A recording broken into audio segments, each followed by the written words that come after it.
Welcome, everyone, and today I want to start our time together with a bit of a thought experiment, and it centers around a rather bizarre paradox in the way you and I were raised.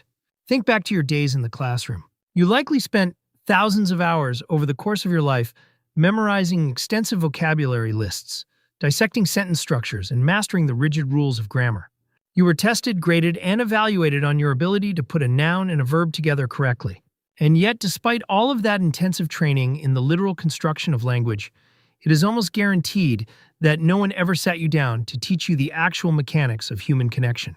We are trained to be expert mechanics of speech, but we are left completely in the dark when it comes to the art of truly reaching another human being. This creates a massive blind spot in our lives. We step into the adult world believing that because we know how to talk, we naturally know how to communicate. But talking and connecting are entirely different species. Authentic communication is not just an exchange of words. It is not a tennis match where you hit a sentence over the net and wait for a sentence to be hit back. True, profound communication relies on a completely different skill set, something we can call observational wisdom. Observational wisdom is the ability to read the room of another person's mind and body. It requires stepping out of your own head and paying attention to the vast, unspoken symphony happening right in front of you.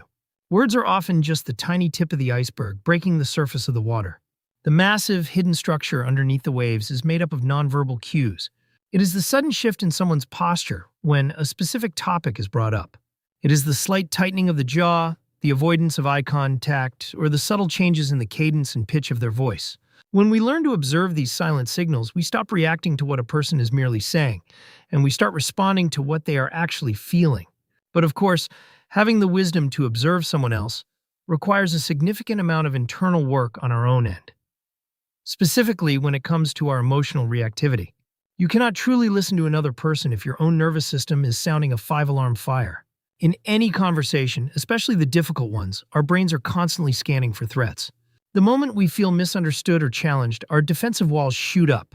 Our heart rate increases, our breathing becomes shallow, and suddenly we are no longer trying to understand. We are just trying to win. True communication demands that we learn how to manage that internal emotional reflex. It requires the discipline to feel the biological urge to snap back, to pause, and to consciously choose curiosity over combat. And that leads us to what might be the absolute pinnacle of human communication, which is embracing a very uncomfortable yet liberating truth about the nature of reality itself.